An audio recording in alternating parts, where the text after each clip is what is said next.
பாரத தேசத்தின் மகோனதமான புராண இதிகாசங்களை முழுமையாக அறிந்து கொள்ள சப்ஸ்கிரைப் திலக்.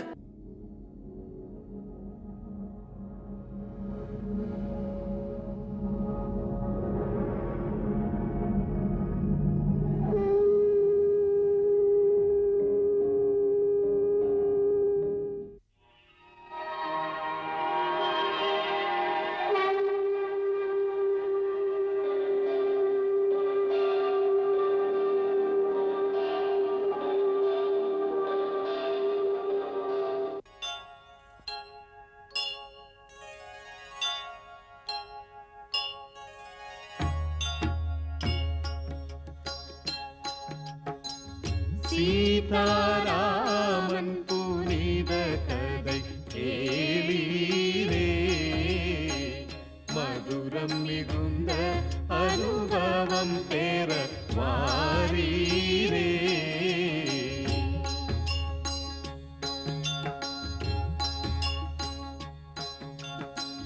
கருத்துகள் நிறைந்திடும் காவியம் காணீரே, கடமை பண்பின் உயர்வினை பாரீரே.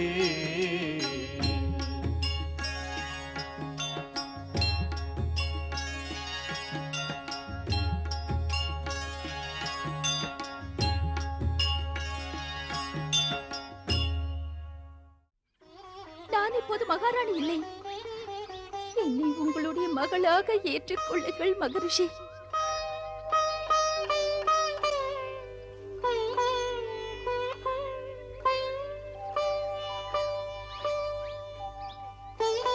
உலகம் வணங்கும் நீ இன்றிலிருந்து எனது மகள். இதைவிட பெரிய பாக்கியம் யாருக்கு கிடைக்கும் சீதா? இல்லை, சீதா என்று கூப்பிடாதீர்கள். அந்த அவப்பெயரை தியாகம் செய்து விட்டேன். ரகுகுலத்தின் கௌரவத்தை மண்ணில் புதைத்த பெயர் அது. இல்லை மகளே, சீதையின் பெயர் களங்கப்படவில்லை. இதிகாசத்தில் இடம்பெறத்தான் போகிறது. அந்த பெயரை வைத்துக் கொண்டவர்கள் புனிதம் அடைவார்கள். இருந்தும் ஒரு விதத்தில் உன் வார்த்தை சரியாகத்தான் படுகிறது. ஆசிரமத்தில் உன்னை யாரும் அடையாளம் கண்டுகொள்ளாமல் இருப்பது நல்லது. இங்கு மட்டுமல்லாமல் என் பிள்ளைகளுக்கும் தெரிய வேண்டாம். அவர்கள் தன் தந்தையின் பெயரை உபயோகப்படுத்தாமல் மனதில் உறுதியை வளர்க்கட்டும். தன் காலிலேயே நிற்கும் அந்த பிள்ளைகளை கண்டால் அவர்கள் தந்தைக்கும் பெருமையாக இருக்கும். மிகச்சரியாக சொன்னாய். உன் உயர்ந்த குணமும் உறுதியும் உன்னுடைய பிள்ளைகளுக்கும் கிடைக்கட்டும். மகளே, என் ஆசீர்வாதம் என்னவென்றால், சந்திர சூரியன் உள்ளவரை உன் பெயர் பெண்ணின் குலத்திற்கே திலகமாக அனைத்து காலங்களிலும் ஒளி வீசிக் கொண்டிருக்கும்.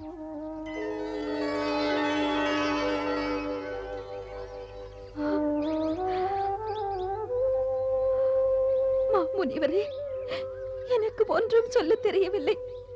ஆனால் வாழ்க்கை மீதே நிராசை வந்துவிட்டது.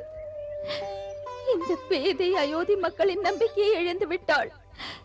என் மீது அவர்கள் தீரா களங்கம் சுமத்தி விட்டார்கள்.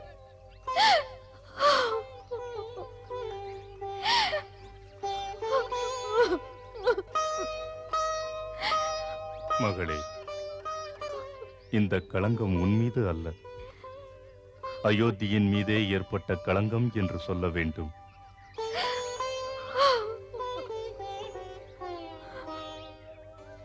இந்த அபவாதத்திற்கு அனைவரும் ஒரு நாள் பிராயச்சித்தம் செய்தே தீர வேண்டும்.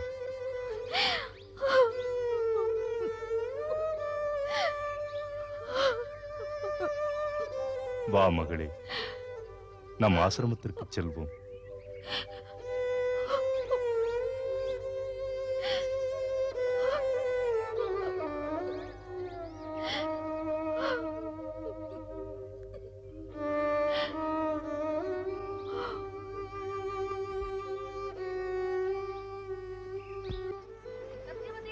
ஜெயஸ்ரீ இங்கே வாருங்களே, இங்கே வாருங்களே, யார் வந்தார்கள் வாருங்கள், இங்கே வாருங்கள், வந்து சீக்கிரம் வாருங்கள், வாருங்கள். வாருங்கள், சத்யவதி ஓடி வாருங்கள், இங்கே வாருங்கள், எல்லோரும் ஓடி வாருங்கள், சீக்கிரம் வாருங்கள், ஓடி வாருங்கள், என்ன? வாருங்கள், சீக்கிரம் வாருங்கள். என்னடி ஏன் அழைக்கிறாய் எல்லோரையும்? என்ன ஆயிற்று? வாருங்கள், வாருங்கள், சீக்கிரம் வாருங்கள், சீக்கிரம். என்ன? எதற்காக தயங்குகிறாய் சந்திரிகா? ஒன்றுமில்லை முனிவரே, நான் இவர்களிடம் ஒரு விஷயம் கூற வந்தேன். சரி சரி. சீக்கிரம் வாருங்கள், சீக்கிரம். என்ன? என்ன விஷயம்? என்ன ஆயிற்று? என்ன ஆயிற்று? என்னடி என்ன? எதற்காக நீ இப்படி கத்தி கத்தி ஊரை கூட்டுகிறாய்? கௌதமி அம்மா, முனிவருடன் ஒரு அழகான பெண் ஆசிரமத்தை நோக்கி வருகிறாள். அழகான பெண்ணா? ஆ, அழகான பெண்தான். அவள் தேவதையாக இருக்க வேண்டும். தேவதையா? எந்த தேவதை? எனக்கு எப்படி தெரியும் எந்த தேவதையோ? அவளை பார்த்தால் தேவதை போல்தான் தெரிகிறது. ஆடை அணிகள் எல்லாம் அப்படித்தான் இருக்கிறது.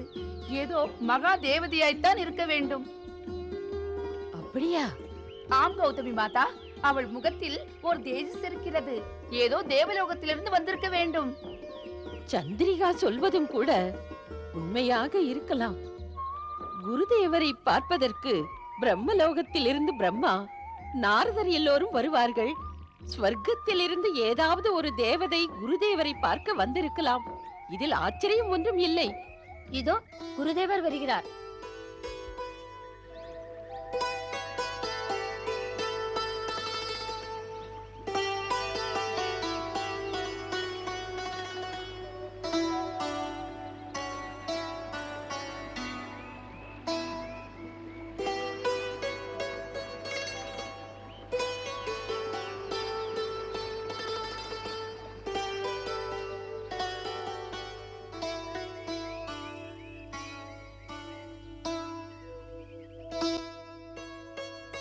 தேவலோகத்திலிருந்து வந்திருப்பது போல் இருக்கிறது.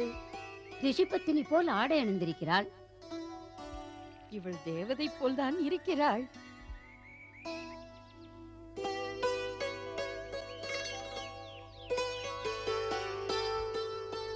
நன்மை உண்டாகட்டும்.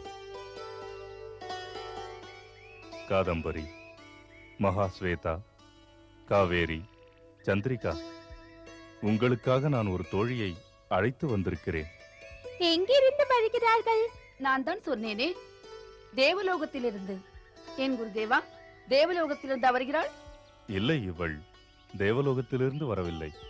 பிறகு இவள் வந்திருப்பது உலகத்தையும் விட உயரத்தில் இருந்து. அப்படியா? ஆ, ஆனால் இந்த வனதேவதை என்னுடைய மகளாக இந்த ஆசிரமத்தை புனிதப்படுத்த வந்துள்ளாள். இந்த தேவதையின் பெயர் என்ன குருதேவா?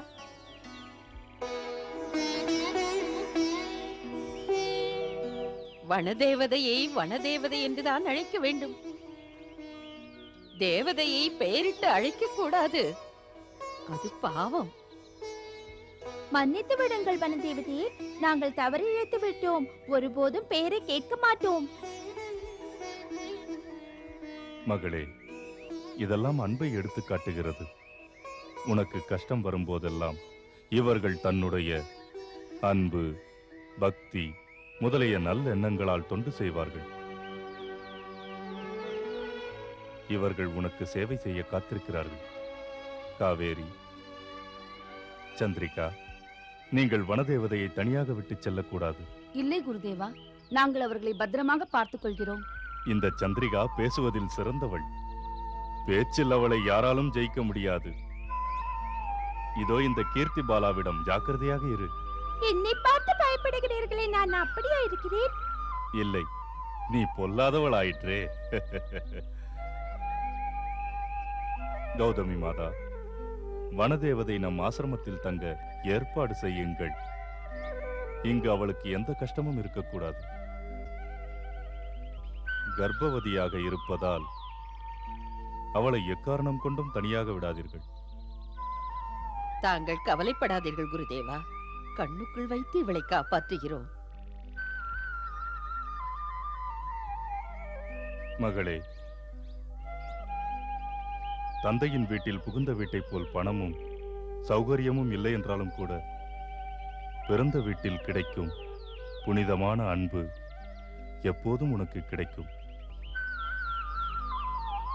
இன்று நீ அந்த அன்பும் பாசமும் உள்ள இடத்திற்கு வந்துள்ளாய். இனி உனக்கு எந்த துயரும் இருக்காது.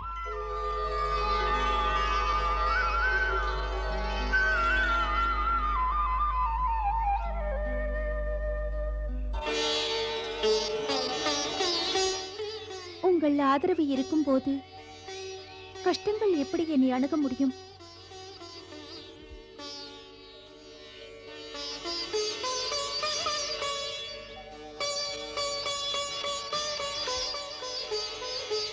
வனதேவதையை குடிலுக்கு அழைத்துச் செல்லுங்கள். நான் ஜலத்தை மந்திரம் செய்து கொண்டு வருகிறேன். அவள் குடிலின் நாலாபுறமும் எந்த தீய சக்தியும் அண்டாமல் பார்த்துக் கொள்ளுங்கள். மகாஸ்வேதா, சொல்லுங்கள் குருதேவா. நீ என்னுடன் வா. நான் ஜலத்தை மந்திரித்து உன்னிடம் கொடுத்து அனுப்புகிறேன்.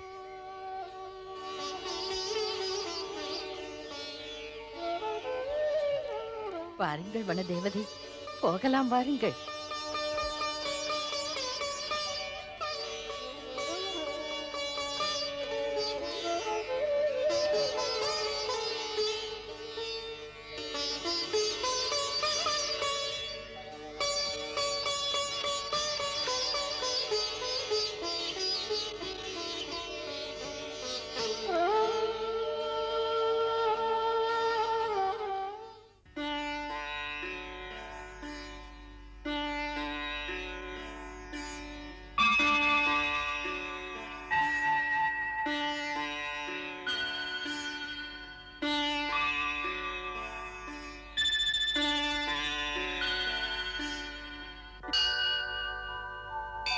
மகாஸ்வேதா, இந்த பவித்திரமான ஜலத்தை குடிலின் 4 புறமும் தெளித்து விடு. ஆகட்டும் குருதேவா. கேள், உன் தோழிகளிடம் சொல். வனதேவதையின் மனதை புரிந்து சேவை செய்ய வேண்டும். சரி குருதேவா. அவள் விரும்பும் வரை அவளுடன் பேசுங்கள். அவசியமில்லாத பேச்சுக்களுக்கு இடம் தர வேண்டாம். ஆகட்டும் குருதேவா.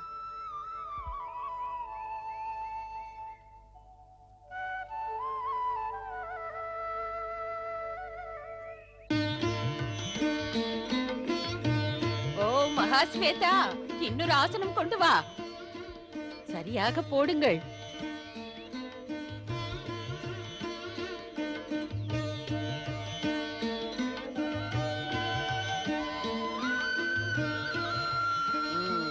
அப்படித்தான்.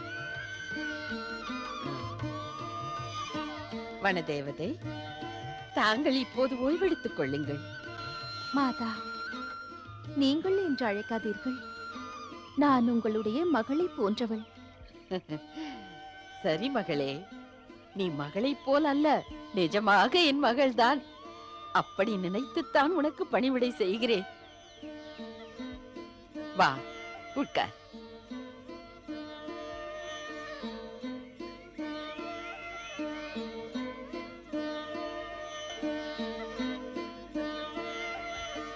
அடி மகாஸ்வேதா, சீக்கிரம் வனதேவதையின் அறை சுத்தம் செய்.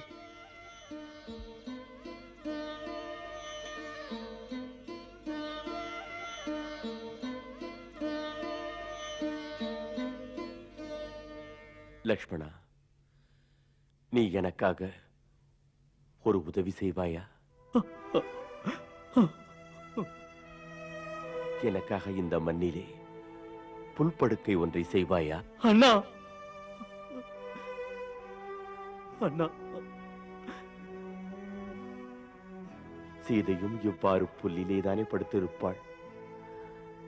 நானும் அவ்வாறே இனி என் வாழ்க்கையை கழிக்க விரும்புகிறேன் லக்ஷ்மணா. கணவனின் கடமை அனுபவிக்கும் சுகபோகங்களில் அவனுடைய மனைவியும் பங்கு பெறாவிட்டால் அவன் அதை தியாகம் செய்ய வேண்டும்.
தியாகம் தான் ஸ்ரீராமனா,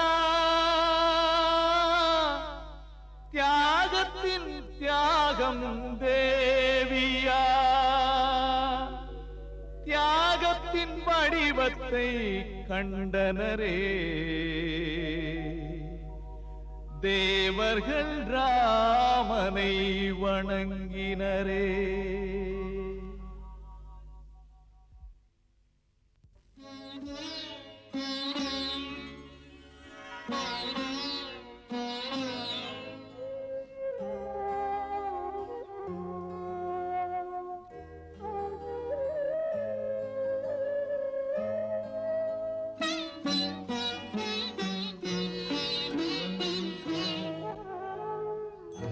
ஒரு மனம் வனத்தில், ஒரு மனம் மாளிகையில், இரு மனத் துடிப்புக்கும் முடிவேது.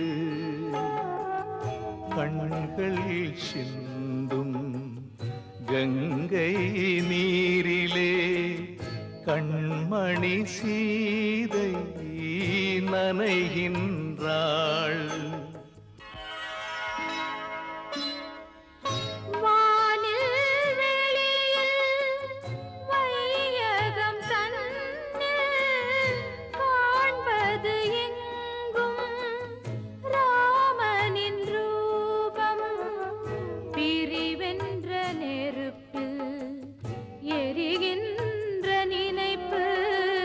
தனிமையை தாங்காத இதயத்தின் துடிப்பு.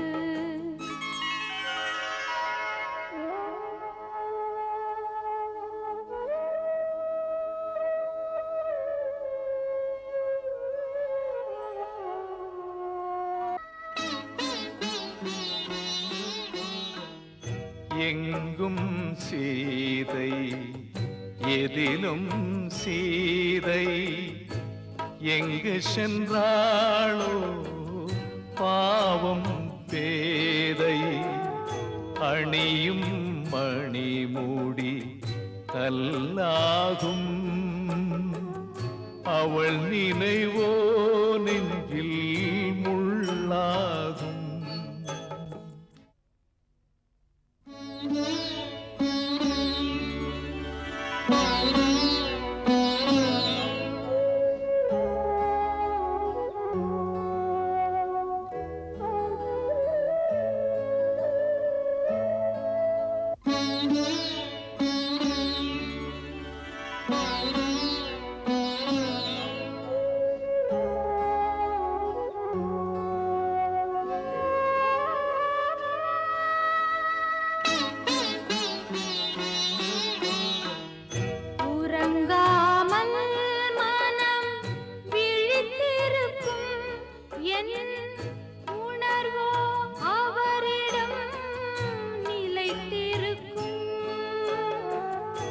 உறங்காமல் மனம் விழித்திருக்கும் என் உணர்வோ அவளிடம் நிலைத்திருக்கும்.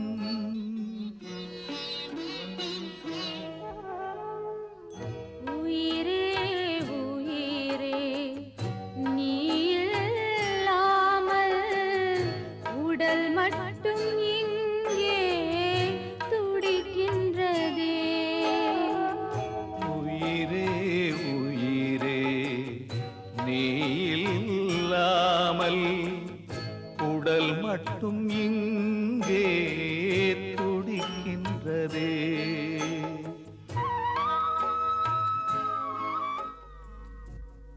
வால்மீகியின் மனக்கடலிலே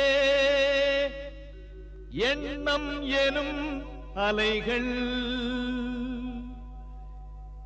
எழுந்தே அசைந்தே ஆடியதே. ஒரு அபலையின் நிலை கண்டே விம்மும் பெண்மனம் விழியிரண்டுமோ கண்ணீர் குளம் அல்ல அல்ல பெரும் சாகரம். இந்த பாவனை கவிவேதனை உருவானதே ஒரு காவியம்.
மகளே,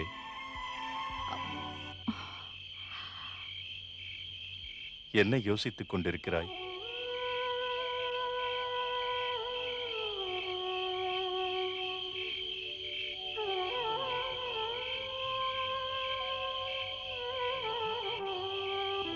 ஒன்றுமில்லை குருதேவா. மனது அயோத்தியையை சுற்றி வருகிறது. மனம் அயோத்தியையே நினைத்துக் கொண்டிருந்தால் அயோத்தியை விட்டு ஏன் வந்தாய்? என்ன சொல்ல? ஆனால் மனது அவர் இருக்கும் இடமே செல்கிறது. மகளே, மனதின் குணமே அதுதான். அது இங்கும் அங்கும் அலைபாய்ந்து கொண்டிருக்கும். மனிதன் தன் மனது போகும் போக்கில் சென்று விட்டால் அது அவனை தன் போக்கில் இங்கும் அங்கும் அலக்கழித்து விடும். ஆனால் நம் மனதை நாம் கட்டுப்படுத்தி விட்டு நம் கடமையில் மனதை செலுத்தினால் அதற்கு இங்கும் அங்கும் அலைவதற்கு நேரமே இருக்காது. மனதை எப்போதும் ஒரே சீரான பாதையில் செலுத்த வேண்டும். அப்போதுதான் அது தன் லட்சியத்தை சென்று அடையும். மகளே, நீ இப்போது ஒரு லட்சியத்துடன் இருக்கிறாய். உன் முன்னோர்களின் முன்னால் எடுத்த சபதம் உன் நினைவில் இருக்க வேண்டும். நான் மிதிலை நகர அரசர் ஜனகரின் மகள் சீத்தை, என்னுடைய கணவர் ஸ்ரீராமரின் பாத கமலங்கள் சாட்சியாக இந்த சபதத்தை செய்கிறேன். இன்றிலிருந்து என் நிழல் கூட இந்த புனிதமான ராஜ்யத்தில் படாது.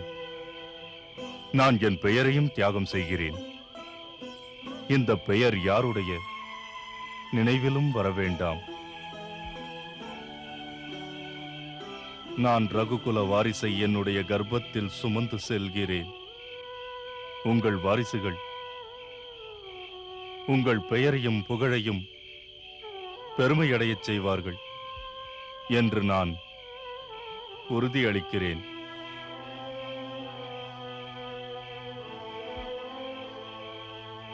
வீரத்தில் அவர்கள் தன் முன்னோர்களை மிஞ்சுவார்கள் என்றெல்லாம் சபதம் செய்தாயே.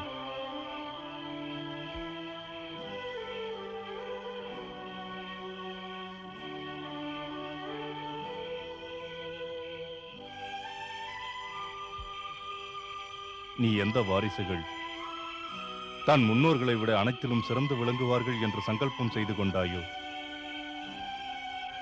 அதை நிறைவேற்றாமல் எப்போதும் கவலையோடும் வேதனையோடும் இப்படி இருப்பது சரியா?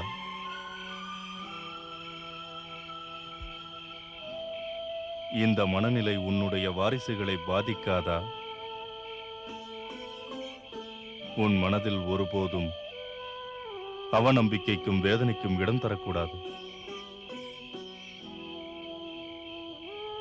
ஒரு கர்ம வீரனின் தாயைப் போல் உன் வாரிசுகளின் எதிர்காலத்தையும் உன் குலத்தின் எதிர்காலத்தையும் உன் தேசத்தின் எதிர்காலத்தையும் பற்றிய ஒளிமயமான ஒரு சூழ்நிலையை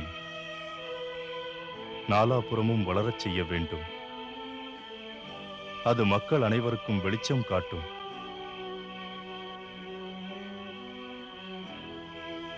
மகளே, எதிர்காலத்தை பற்றி முடிவெடுப்பவர்கள் மனம் போன போக்கில் போக மாட்டார்கள்.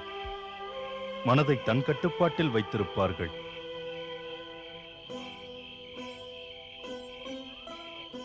அதனால் மகளே, மனதை அலைபாய விடாமல் உன்னுடைய லட்சியத்தை நோக்கி நட.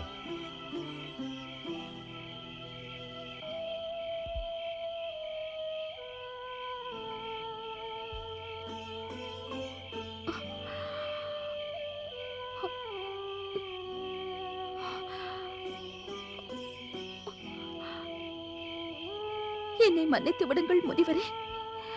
தாங்கள் சொல்வது உண்மைதான். என்னுடைய வேதனை என்பது பொறுத்துக் கொள்ளக்கூடியது.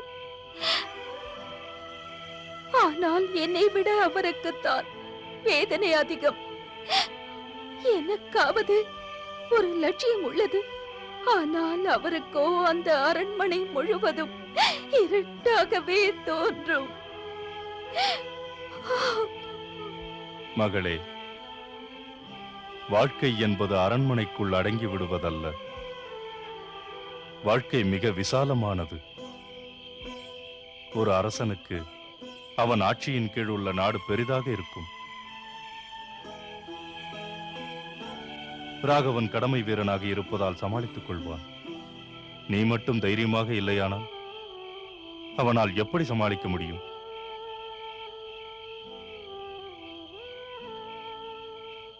இரு காதலர்களுக்கிடையே மனம் ஒன்றை ஒன்று அவரவர்கள் ரூபத்தை நினைத்துக் கொண்டுதான் இருக்கும். நீ இவ்வாறு துயரமும் துக்கமுமாக இருந்தால் அது அவனையும் பாதிக்கும்.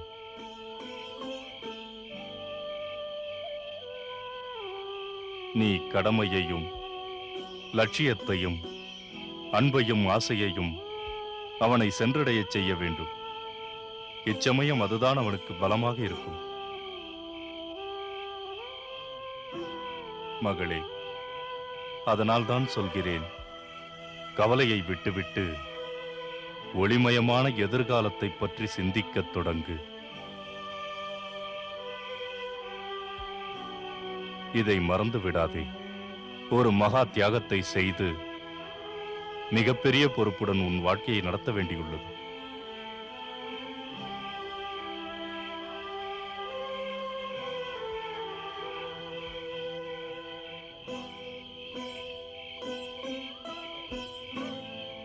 எனக்கு என்ன தோன்றுகிறது என்றால், நதியின் அலைகள் என்னை வீசி அடித்து மண்ணில் தனியாக நிறுத்திவிட்டதோ என்று. உங்களை வணங்கி கேட்டுக்கொள்கிறேன்.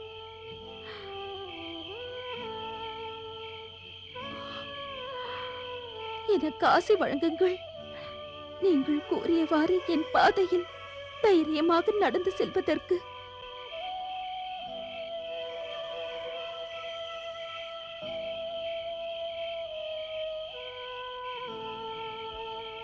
தேவி பகவதியின் ஆசீர்வாதம் உனக்கு எப்போதும் உண்டு.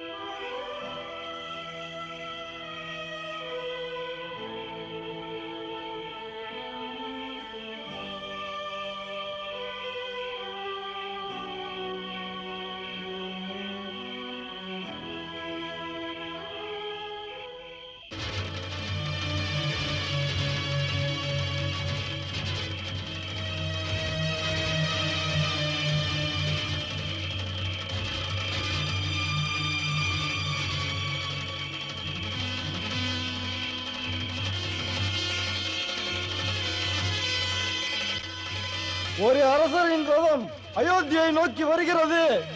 அவருடன் கொஞ்சம் சேனையும் வருகிறது. நன்றாக பார்த்து சொல். அந்த தேர் யாருடையது?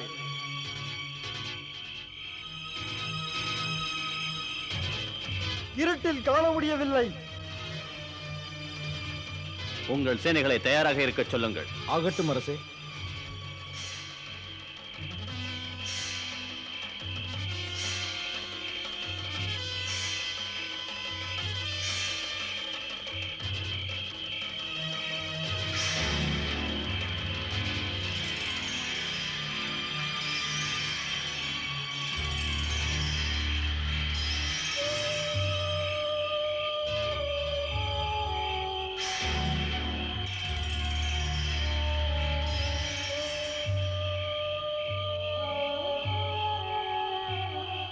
மிதிலையின் மன்னர் மகாராஜா ஜனகர் அயோத்தியின் வாயிலில் காத்திருக்கிறார். மகாராஜா அவர்களே நேரில் வந்திருக்கிறார். கதவை திறக்க சொல். கதவை திறக்க சொல்லுங்கள்.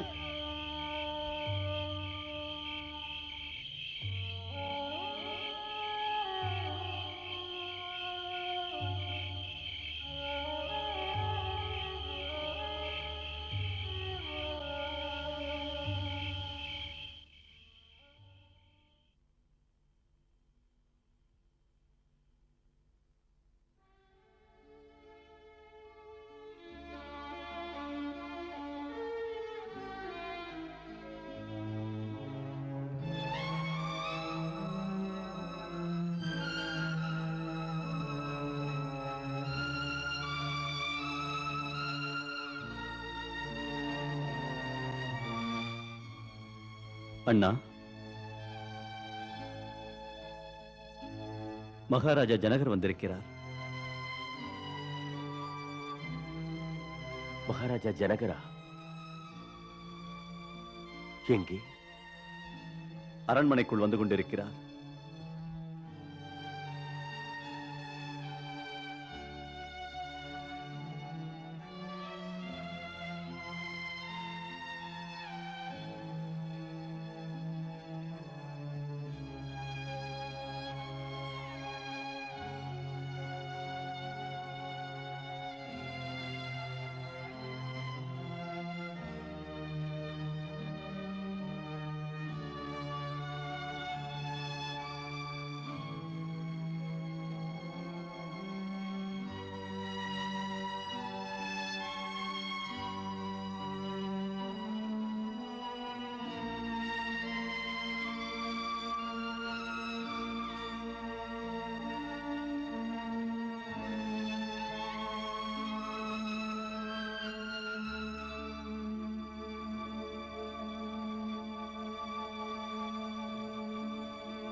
ஆசனத்தில் அமருங்கள்.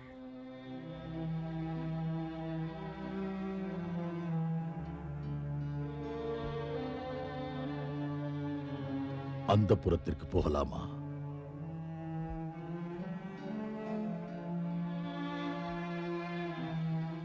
வாருங்கள்.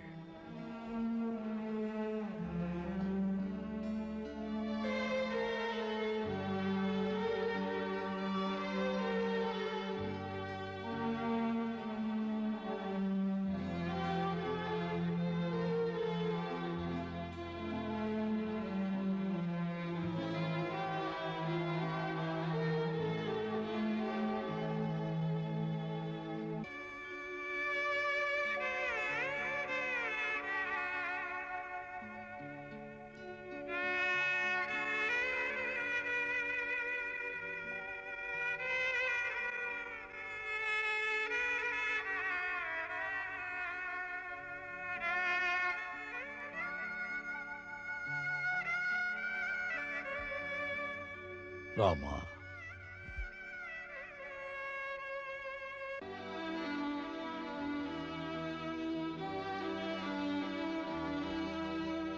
மகாராஜா, நான் உங்கள் மனவேதனையை அறிவேன், முழுதும் அறிவேன்.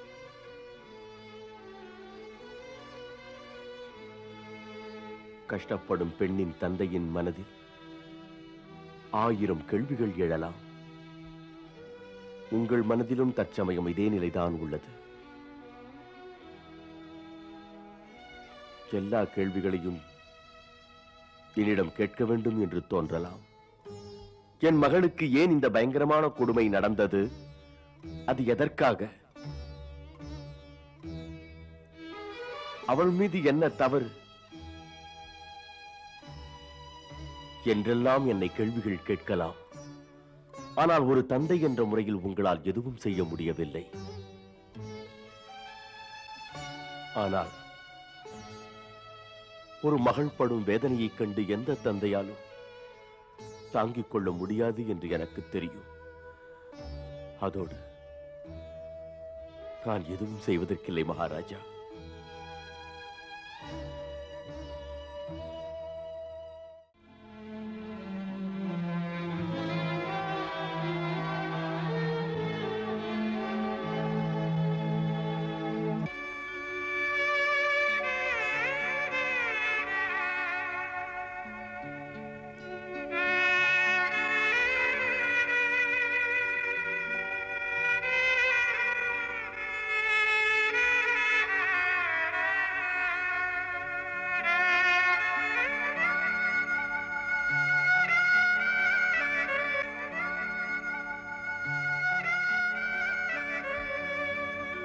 ராமா,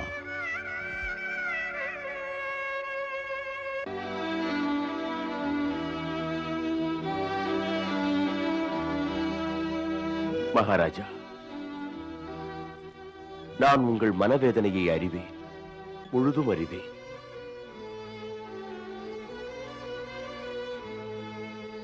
கஷ்டப்படும் பெண்ணின் தந்தையின் மனதில் 1000 கேள்விகள் எழலாம். உங்கள் மனதிலும் தற்சமயம் இதே நிலைதான் உள்ளது. எல்லா கேள்விகளையும் என்னிடம் கேட்க வேண்டும் என்று தோன்றலாம். என் மகளுக்கு ஏன் இந்த பயங்கரமான கொடுமை நடந்தது? அது எதற்காக? அவள் மீது என்ன தவறு என்றெல்லாம் என்னை கேள்விகள் கேட்கலாம். ஆனால் ஒரு தந்தை என்ற முறையில் உங்களால் எதுவும் செய்ய முடியவில்லை. எனக்கு தெரியும், ஒரு மகள் படும் வேதனையைக் கண்டு ஒரு தந்தையின் மனது என்ன பாடுபடும் என்று தெரியும். ஆனால் நான் எதுவும் செய்வதற்கில்லை மகாராஜா.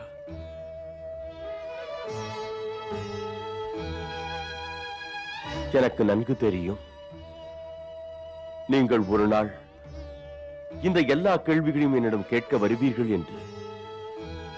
உங்களுக்கு நான் என்ன பதிலளிப்பேன்? மகாராஜா, உங்களின் இந்த அனைத்து கேள்விகளுக்கும் என்னிடம் ஒரே பதில் தான் உள்ளது. நீங்கள் என் மீது என்னவெல்லாம் குற்றம் சாட்டுகிறீர்களோ அவற்றையெல்லாம் ஏற்றுக்கொள்கிறேன். நான் அநியாயம் செய்தவன். மகாராஜா, உங்களுக்கும் சீதைக்கும் நான் பெருத்த அநியாயம் செய்து விட்டவன். அதற்காக தாங்கள் என்ன தண்டனை கொடுத்தாலும் அதனை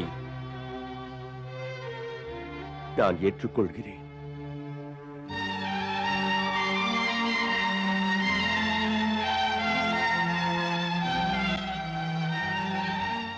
ராமா, உனக்கே நீ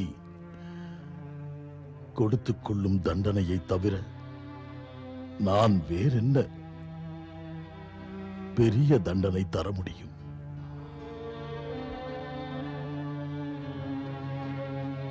ஒன்று மட்டும் கூறுகிறேன் ராமா, எந்த ஒரு பாவத்திற்கு இந்த மகா மனிதன் தண்டனையை அனுபவிக்கின்றானே, அதுவும் பாவம் செய்யாமலேயே,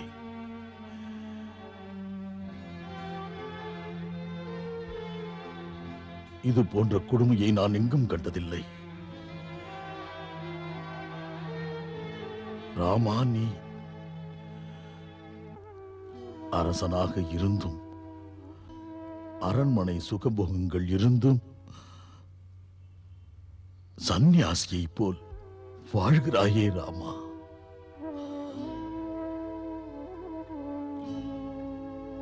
உன்னுடைய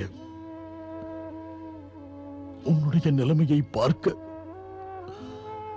மிகவும் வேதனையாக உள்ளது. அரண்மனையில் வாழ வேண்டிய மகாராணியாக இருந்தும் காட்டிலே அனாதையாக அலைந்து திரிந்து கஷ்டப்படுகிறாளே சீதை, அதை விடவா இது பெரிய தண்டனை? என்ன கூறினாய்? சீதை அனாதையாக இருக்கிறாளா? நீ அவ்வளவுதான் என் மகளை பற்றி புரிந்து கொண்டிருக்கிறாய். ராமா, என் மகளுக்கு யாரும் துணை வேண்டாம். அவளுக்கு துணையாக அவளுடைய தர்மம், அந்த தர்மமே அவளை காத்து நிற்கும். அவளை ஒருபோதும் ஆதரவற்ற அனாதையாக்காது.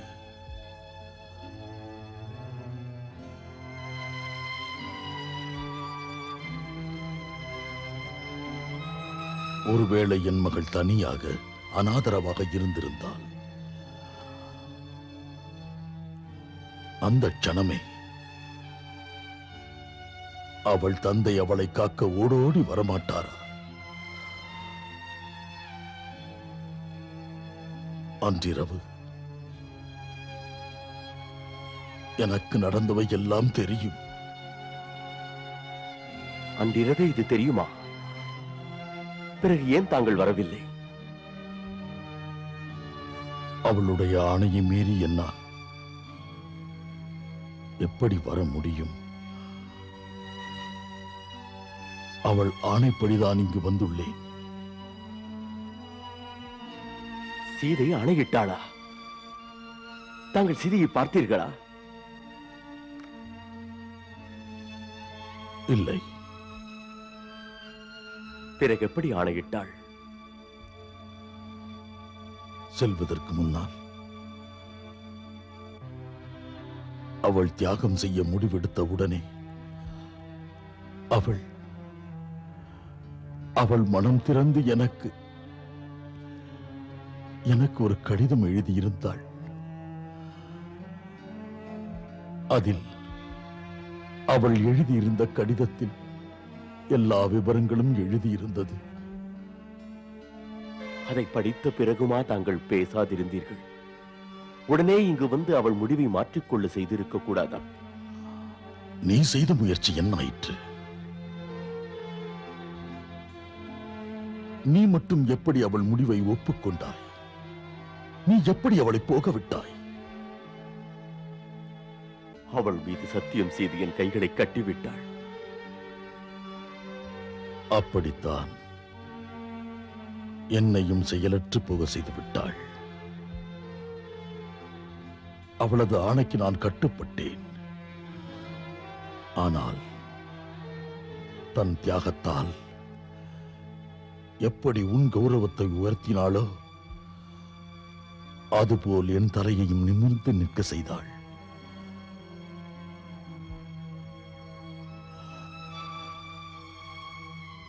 இந்த கடிதத்தை படித்துவிட்டு சீதையை கையெடுத்து கும்பிட வேண்டும் போல் தோன்றுகின்றது. இதை பார்த்து ஒவ்வொரு பெண்ணும் யுக யுகமாக சீதாவை போற்றி புகழ்வார்கள். பார் பார் ராமா, அவள் போகும்போது கூட உன்னை பற்றிய கவலைதான் அவளுக்கு. உன்னை பற்றியே பேசிக் கொண்டிருந்தாள். பார் ராமா, அதை படித்து பார். போகும் முன்பு உங்கள் கால்களில் விழுந்து ஆசை பெற வேண்டும் என்ற ஆசை. யாருக்கு தெரியும், அந்த பாக்கியம் இனி இந்த ஜென்மத்தில் கிடைக்குமோ கிடைக்காதோ என்று தெரியவில்லை. தந்தையே, நீங்கள் எப்போது இங்கு வந்தால் என் கணவர் தன்னை குற்றவாளியாக நினைப்பார்.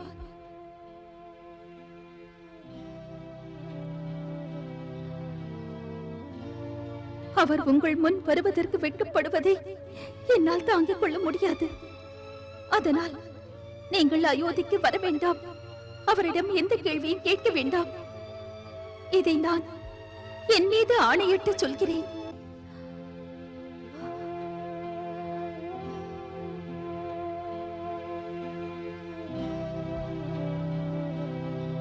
தங்களிடம் எனக்கு மற்றொரு வேண்டுகோள்.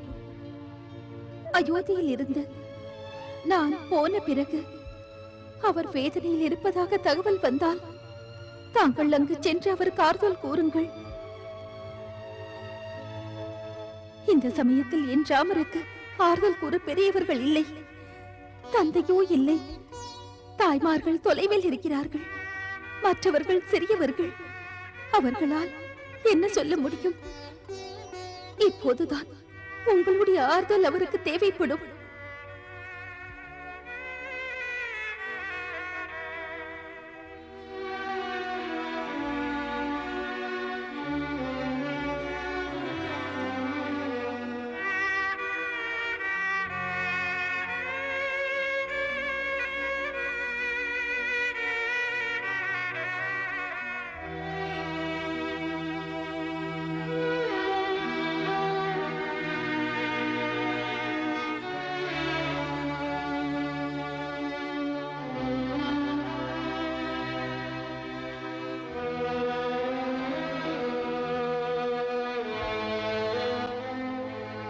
உன் நிலைமையை, உன்னுடைய இந்த நிலைமையை காண சகிக்காமல்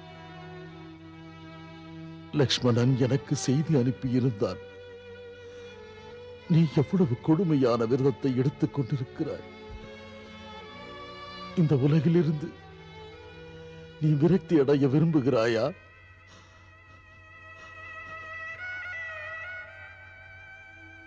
பதில் சொல்ற அம்மா.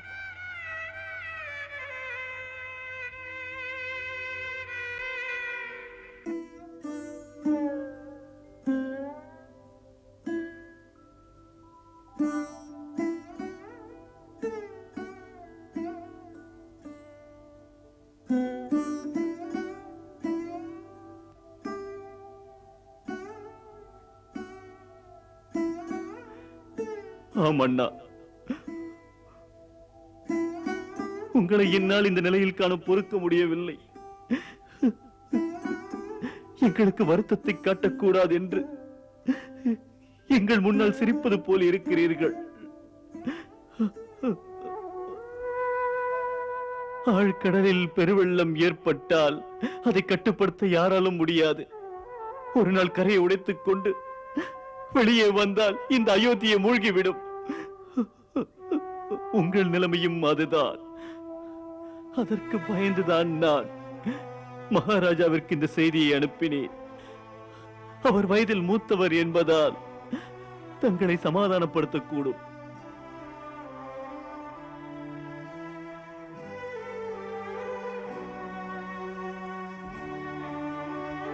ராமா,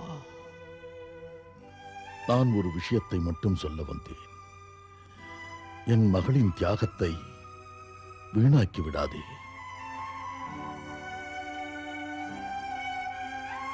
நீ ஒரு உதாரண புருஷனாக இருந்து நாட்டு மக்களுக்கு சேவை செய்ய வேண்டும். அதற்காகத்தான் பெரிய தியாகம் செய்திருக்கிறாள். நீ உன் சோகத்தை கட்டுப்படுத்திக் கொள்ளாவிட்டால் மக்களை எப்படி சுகமாக வைத்திருக்க முடியும்? உன் மனவேதனை சீதை எவ்வளவு தூரம் சென்றாலும் அது அவளை தாக்கக்கூடும். அவள் நிம்மதியின்றி தவிக்கக்கூடும்.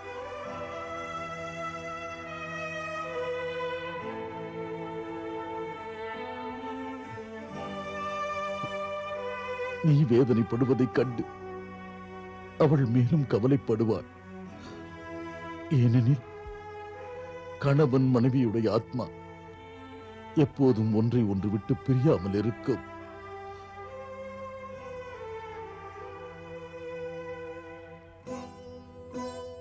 நீ சீதைக்காகவும் அவள் வயிற்றில் வளர்ந்து கொண்டிருக்கும் உன்னுடைய வாரிசுக்காகவும் உன் மனதில் உள்ள சோகத்தை விலக்கி விட்டு தர்மத்தை வளர்த்துக் கொள்றாமா.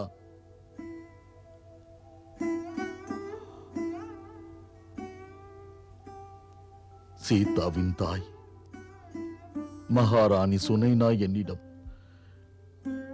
இதைத்தான் உன்னிடம் சொல்லச் சொன்னாள்.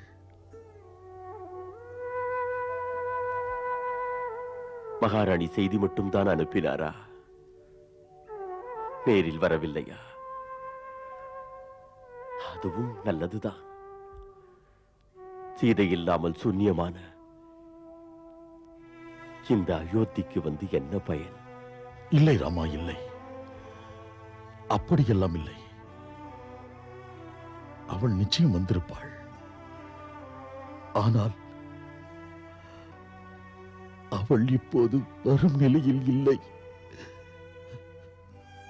படுத்த படுக்கையாக இருக்கிறாள். என்னவாயிற்று மாதாவுக்கு? மகளின் துயரம்தான். அவளும் தாய் அல்லவா? ஒரு தாயால் தன் மகளின் கஷ்டத்தை பொறுக்க முடியாது.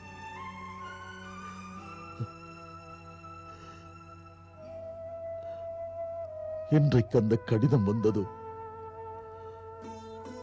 அன்றைக்கே அவள் படுக்கையில் விழுந்தவள்தான். இன்று வரை எழுந்திருக்கவே இல்லை.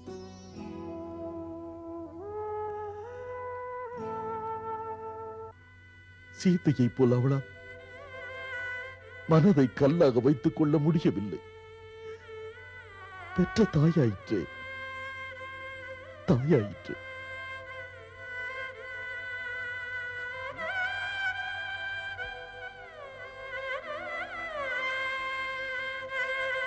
என்னுடைய பாவத்தின் காரணமாக எல்லோரும் வேதனைப்பட வேண்டியுள்ளது. அவர்கள் என்னை பற்றி என்ன நினைப்பார்கள்? ராமன் எவ்வளவு கொடுமைக்காரன்!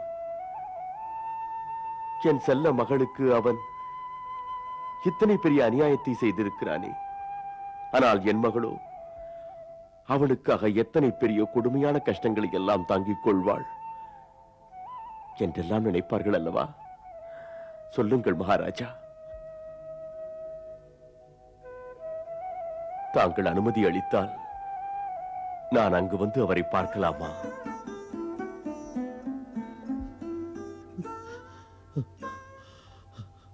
உன்னால் வர முடியுமானால் அது அவளுக்கு ஆறுதலாக இருக்கும்.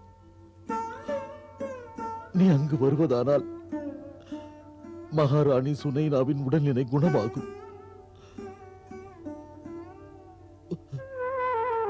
உன்னை பார்த்தால் ஒருவேளை அவள் பிழைத்துக் கொள்ளலாம்.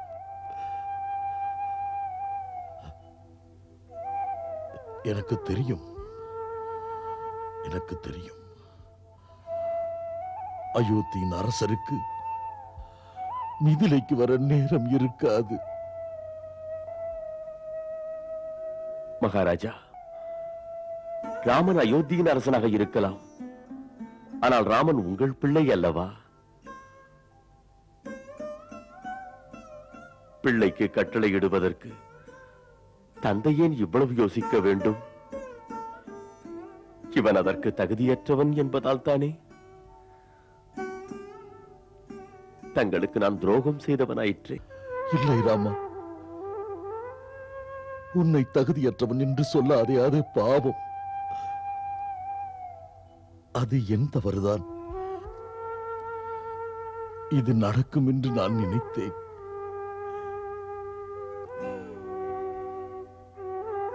நீ வருவாய், மகாராணி சுனைனா பிழைத்துக் கொள்வாள் என்று.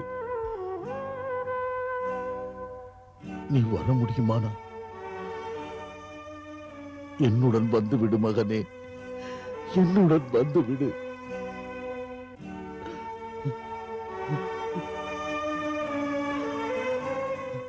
மங்களம் தருபவள்